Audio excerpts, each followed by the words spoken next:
पवन कुमार बल बुद्धि विद्या देहु मोहि हर क्लेश विकार। जय हनुमान ज्ञान गुण सागर जय कपीस तिहु लोक उजागर।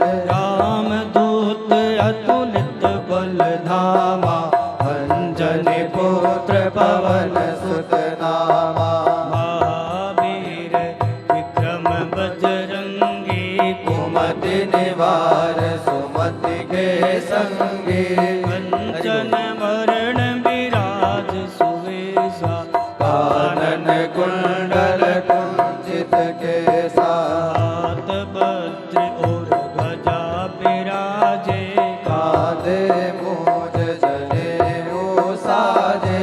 शंकर सुवन केसरी नंदन तेज प्रताप महाजगवंदन। विद्यावान गुणी अति चातुर राम काज करिबे को आतुर। प्रभु चरित सुनबे को रसिया राम लखन सीता मन बसिया। सूक्ष्म रूप धर सिया हित खावा विकट रूप धरि लंक जरावा। भीम रूप धरि असुर संहार रामचंद्र जी के काज सवारे। लाय संजीवन लखन जियाए श्री रघुवीर हरष उर लाए। रघुपति कीन्ही बहुत बड़ाई तुम मम प्रिय भरतहि सम भाई। सहस बदन तुमरो जस गावे हस कहि श्रीपति कंठ लगावे। सनकादिक ब्रह्मादि मुनीसा भारत सारद सहित अहिसा। गम कुबेर दिगपाल जहाते कवि कोविद कहि सके कहाते। तुम उपकार सुग्रीवहि कीना राम मिलाए राजपद दीना। तुमरो मंत्र विभीषण माना लंकेश्वर भय सब जग जाना। जुग सहस्र जो जन पर भानु लील्यो ताहि मधुर फल जानो। प्रभु मुद्रिका मेलि मुख माहि जलधि लागी गए अचरज नाहि। दुर्गम काज जगत के जेते सुगम अनुग्रह तुम्हारे देते। राम दुआरे तुम रखवारे होत न आज्ञा बिनु पैसारे। सब सुख लहे तुम्हारी सरना तुम रक्षक काहू को डरना। आपन तेज समारो आपे तीनों लोक हांकते कांपे। भूत पिशाच निकट नहीं आवे महावीर जब नाम सुनावे। नासे रोग हरे सब पीरा जपत निरंतर हनुमत वीरा। संकट ते हनुमान छुड़ावे मन क्रम वचन ध्यान जो लावे। सब पर राम तपस्वी राजा तिनके काज सकल तुम साजा। और मनोरथ जो कोई लावे सोई अमित जीवन फल पावे। चारों जुग प्रताप तुम्हारा है प्रसिद्ध जगत उजियारा। साधु संत के तुम रखवारे असुर निकंदन राम दुलारे। अष्ट सिद्धि नो निधि के दाता असबर दीन माता। राम रसायन तुमरे पास सदा रहो रघुपति के दासा। तुमरे भजन राम को पावे जन्म जन्म के दुख बिसरावे। अंत काल रघुवरपुर जाई जहाँ जन्म हरि भक्त कहाई। और देवता चितना धरहि अनुमत से सर्व सुख करहि। संकट कटे मिटे सब पीरा जो सुमिरे हनुमत बलवीरा। जय जय जय हनुमान गोसाई कृपा करहु गुरुदेव की नाई। जो सत बार पाठ कर कोई छोटहि बंदे मां सुख होई। जो यह पढ़े हनुमान चालीसा होय सिद्धि साखी गौरी सा। तुलसीदास सदा हरि चेरा जय नाथ हृदय महाडेरा। पवन तनय संकट हरण मंगल मूर्ति रूप। राम लखन सीता सहित हृदय बसो सुर भूप। पवन सुत हनुमान की जय। उमापति महादेव की जय। सियावर रामचंद्र की जय। बोलो भाई सब संतन की जय। बोलिए श्रीमन्नारायण भगवान की जय। वृंदावन बिहारी लाल की जय। जगदम्बा मैया की जय। बोलो शंकर भगवान की जय। बोलो खेड़ा महाराज की जय। श्री रामचंद्र भगवान की जय। श्री हनुमान जी महाराज की जय। सिद्ध बाबा बालकनाथ जी की जय। शीतला माता की जय। संतोषी माता की। गौ माता की जय। अपने अपने माता पिता की। अपने अपने पितरों की जय। समस्त देवी देवताओं की जय। सद्गुरुदेव भगवान की जय। अयोध्या धाम की जय। वृंदावन धाम की जय। गंगा मैया की जय। नमः पार्वती पते हर हर महादेव।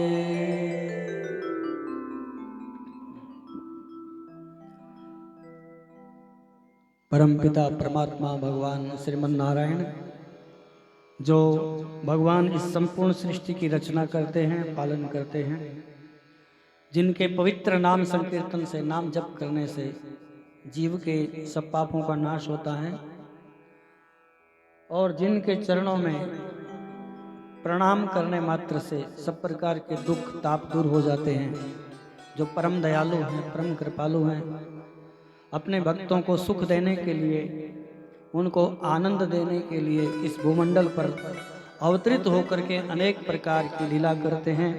ऐसे दया के सागर भगवान श्रीमन नारायण जी के चरण कमलों में हम सब मिल करके सादर प्रणाम करते हैं। बोलिए श्रीमन नारायण भगवान की जय। आज की इस कथा में विशेष रूप से गौतम परिवार के जितने भी सदस्य हैं, महानुभाव और आप समस्त श्रोतावृंद, माताओं, बहनों, भाइयों, हम लोग यहाँ पर भगवान के इस दिव्य स्थान पर श्री नगर खेड़ा जी के चरणों में, भगवान भूत भावन भोलेनाथ जी के चरणों में भगवान की ये दिव्य कथा जो लगातार 7 दिन चलेगी, इसको हम लोग सुनने के लिए यहाँ पर उपस्थित हुए हैं।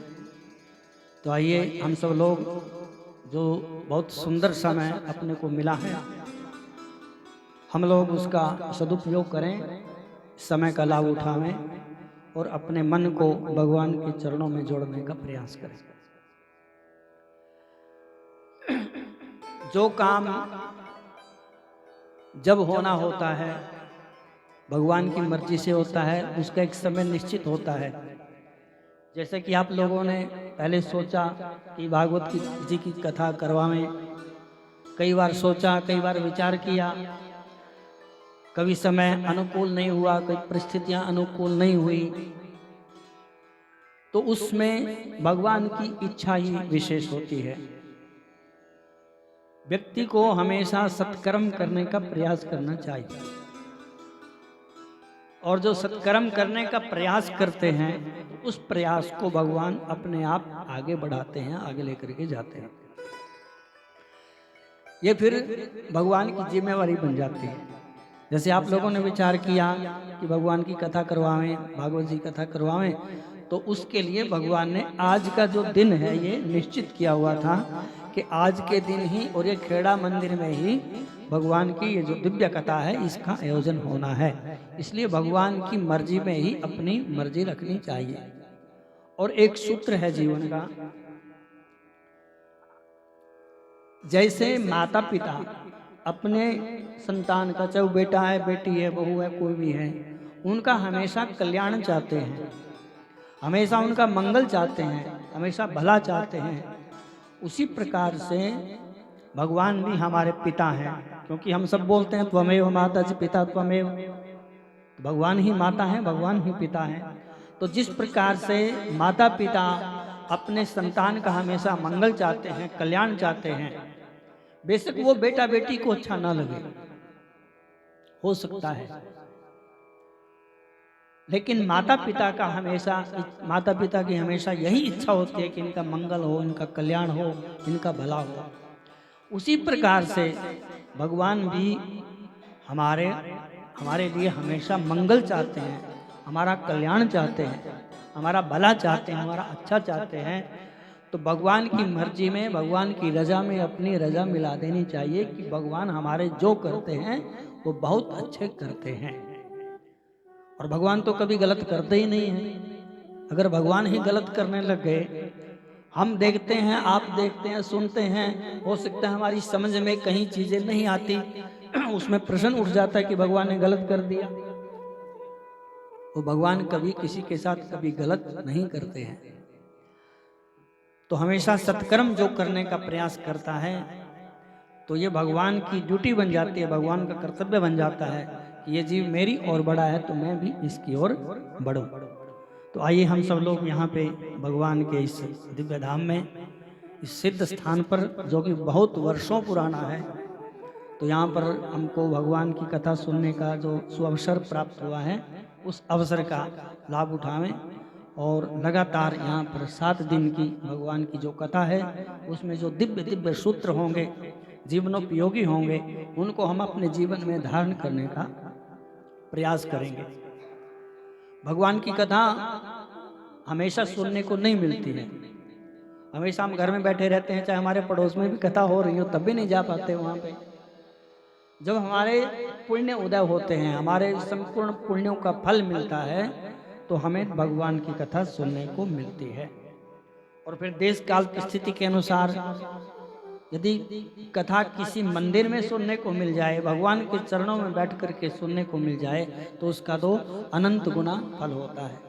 तो आइए हम थोड़ा भागवत जी की इस कथा में प्रवेश करते हैं, क्योंकि भगवान की कथा सुनने के लिए ही हमारा जीवन बना है। तुलसीदास जी ने रामचरितमानस में एक बहुत सुंदर चौपाई लिखी है। वो लिखते हैं कि जिन हरि कथा सुनी नहीं काना, श्रवण रंध्र अहि भवन समान। जिन्होंने इन कानों से भगवान की कथा नहीं सुनी तो उस व्यक्ति के कान नहीं है। श्रवण रंध्र अहि भवन, अहि बोलते हैं सर्प को, सांप और चूहे के जो बिल होते हैं ना, निरर्थक बेकार, उसी प्रकार से उस व्यक्ति की ये कान नहीं है। उस व्यक्ति के वो कान चूहे और सर्प के बिल के समान है। किसके? जिन्होंने भगवान की कथा अपने कर्णों से नहीं सुनी, अपने कानों से नहीं सुनी है। तो हमारी श्रुति, हमारी स्मृति, हमारे संत यही कहते हैं बार बार कि भागवत जी की कथा का श्रवण करना चाहिए।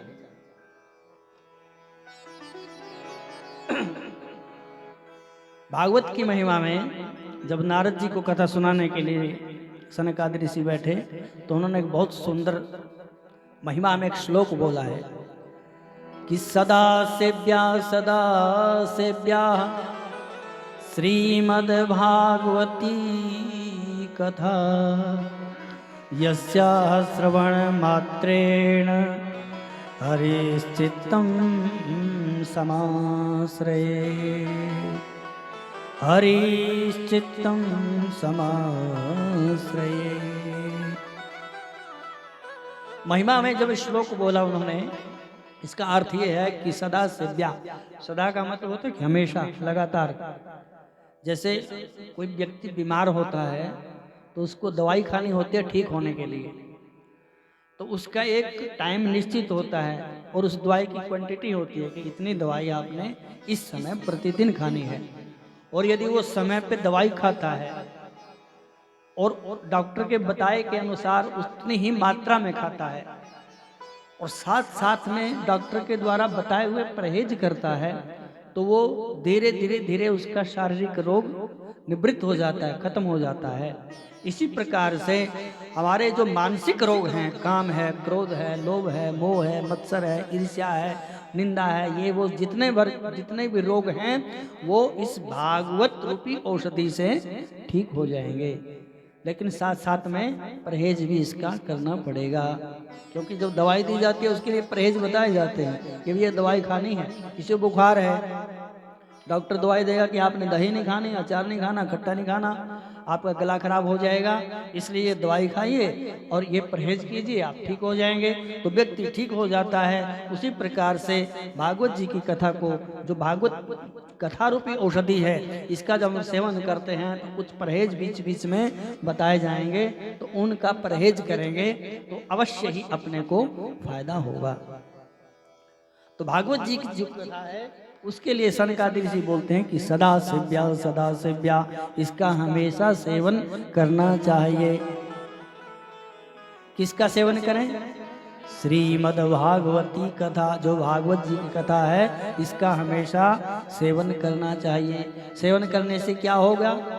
यस्याः श्रवण मात्रेण, जिसके केवल श्रवण करने मात्र से हरिश्चित्तम समाश्रयेत्, जिससे वो चित्त चोर हमारे चित्त में आकर के चिपक जाता है, बैठ जाता है। इसलिए अपने मन को शुद्ध करने के लिए, पवित्र करने के लिए भागवत जी की कथा से बढ़कर के कोई भी दूसरा साधन नहीं है। बोलो वृंदावन बिहारी लाल की जय। श्री कृष्ण गोविंद हरे मुरारे, हे नाथ नारायण वासुदेव। श्री कृष्ण गोविंद हरे मुरारे, हे नाथ नारायण वासुदेवा। श्री कृष्ण गोविंद हरे मुरारे, हे नाथ नारायण वासुदेवा। श्री कृष्ण गोविंद हरे मुरारे, हे नाथ नारायण वासुदेवा। हे नाथ नारायण वासुदेवा, हे नाथ नारायण वासुदेवा। हे नाथ नारायण वासुदेवा, हे नाथ नारायण वासुदेवा। हे नाथ नारायण वासुदेवा, हे नाथ नारायण वासुदेवा। श्री कृष्ण गोविंद हरे मुरारे, हे नाथ नारायण वासुदेवा। श्री कृष्ण गोविंद हरे मुरारे, हे नाथ नारायण वासुदेवा।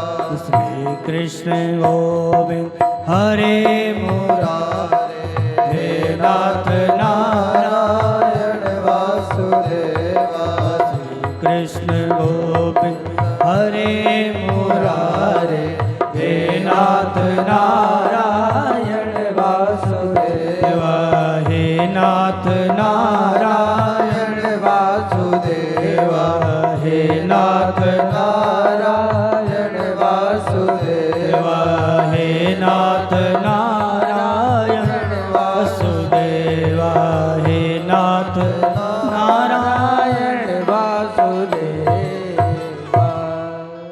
बांके बिहारी लाल की जय।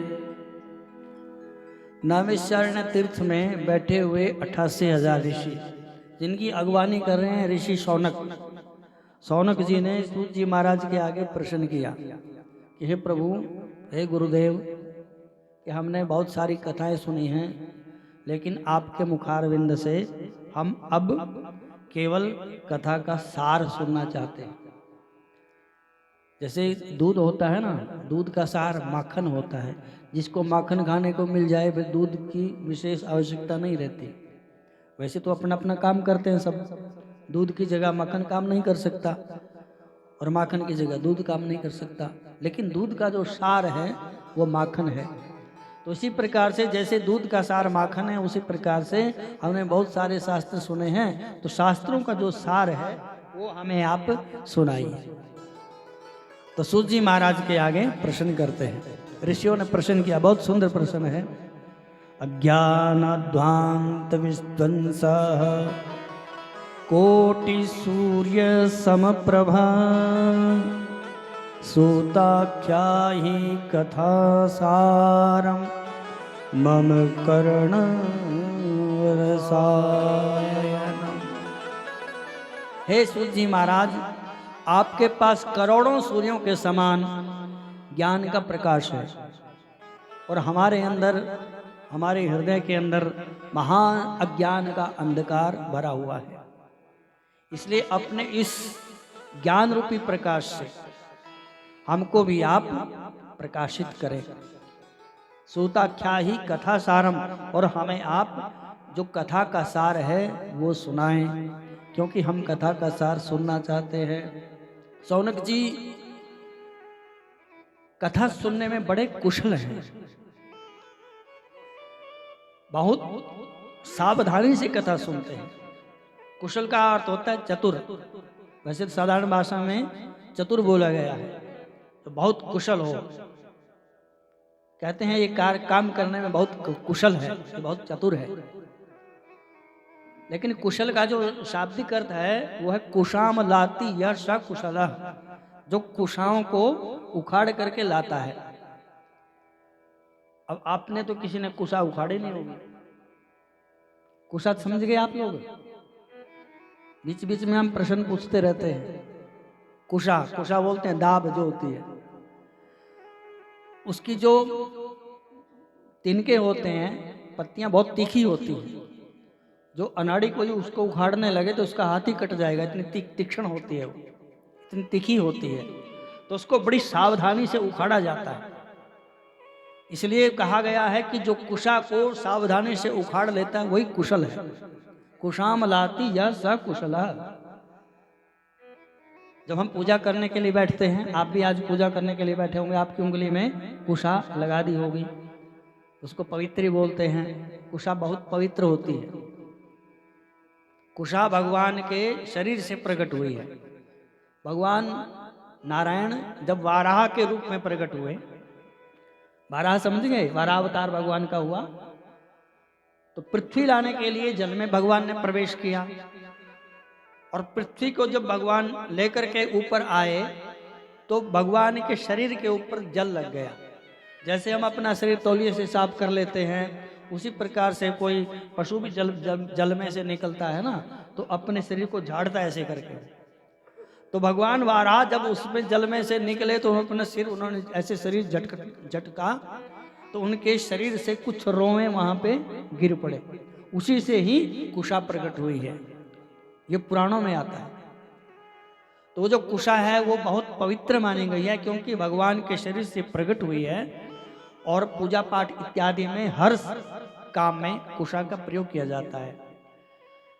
कुशा को उखाड़ने का भी एक निश्चित समय होता है, ऐसा नहीं है जब मर्जी कुशा उखाड़ ली जाए।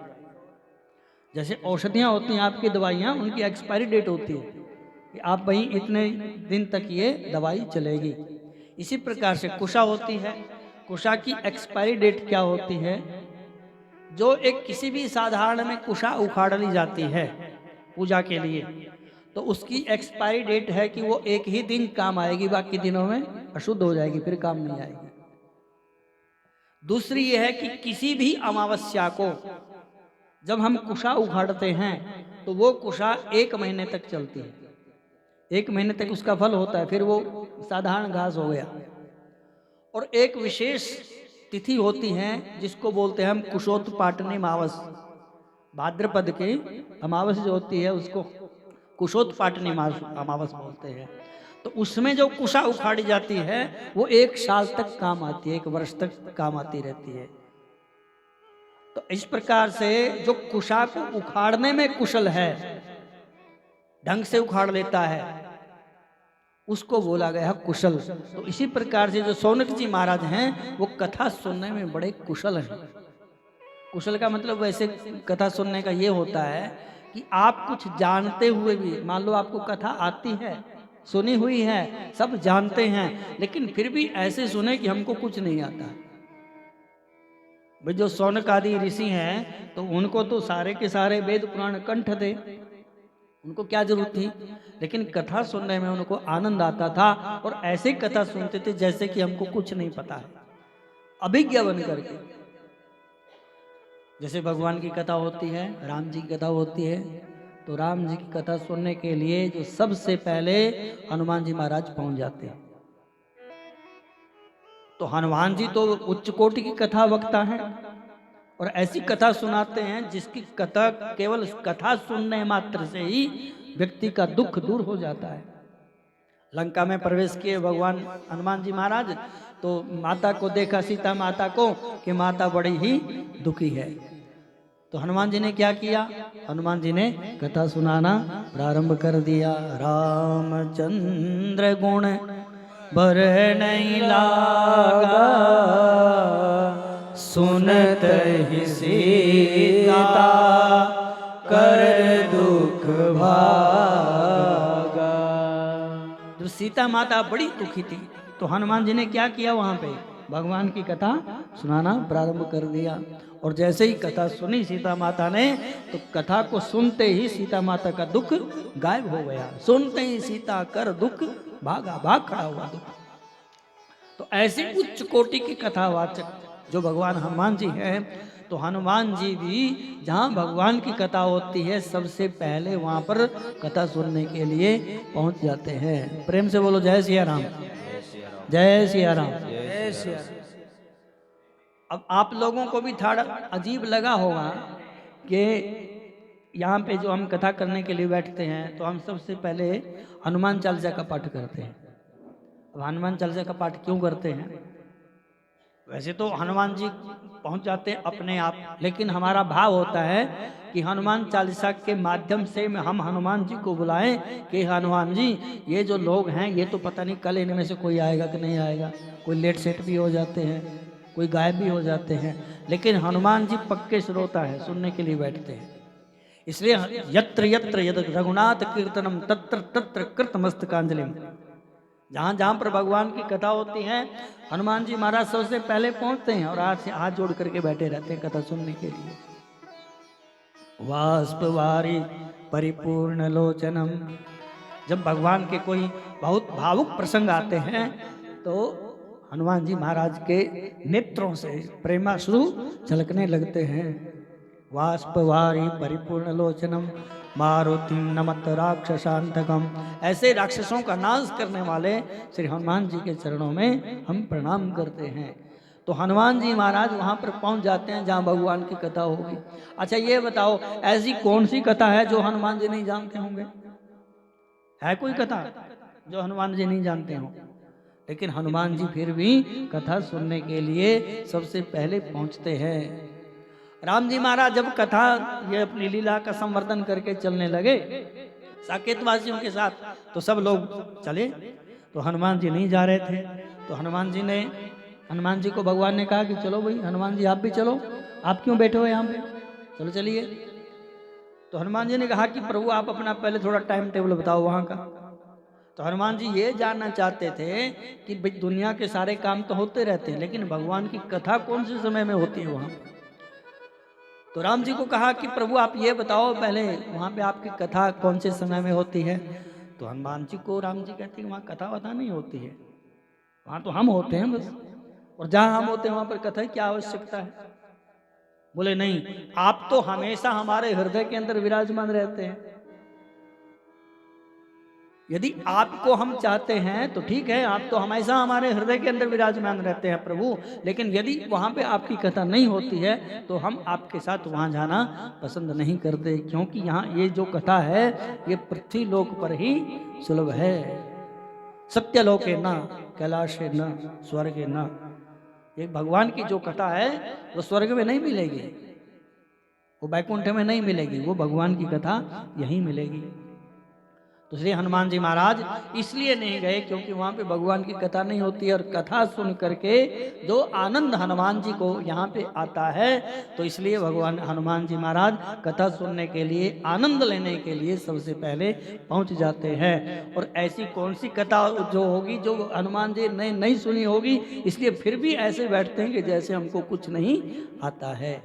इसलिए जो ऐसे बैठता है कथा सुनने के लिए कि हमको कुछ नहीं आता है, जो कथा सुनाएंगे भगवान की उसमें आनंद रहेगा, तो समझ लो वो कथा सुनने में परम कुशल है। ऐसे शौनक जी कथा सुनने में परम कुशल हैं, तो इसलिए सूत जी महाराज से उन्होंने ये प्रश्न किया कि हमें आप कथा का सार सुनाएं। तो सूत जी महाराज कहते हैं कि हे ऋषियों, हमारे प्रति तुम्हारे मन में इतनी श्रद्धा है, इतनी श्रद्धा है, तो हम आपको अवश्य ही भगवान की कथा सुनाएंगे। तो सबसे पहले उन्होंने भगवान के चरणों में सूत जी महाराज ने प्रणाम किया। श्री कृष्णाय वयम नमः। ऋषियों के साथ सूत जी महाराज कहते हैं कि हम भगवान कृष्ण चंद्र के चरणों में, चरण कमलों में प्रणाम करते हैं। अब भगवान कैसे हैं? ये जो श्लोक है, सच्चिदानंद रूपाय विश्वोत्पत्त्यादि हेतवे तापत्रय विनाशाय श्री कृष्णाय वयम नमः, इसमें भगवान का स्वरूप, भगवान का काम और भगवान का स्वभाव तीनों को बताया गया है। क्यों प्रणाम करें? बोले सच्चिदानंद रूपाय, भगवान सत्य चित्त आनंद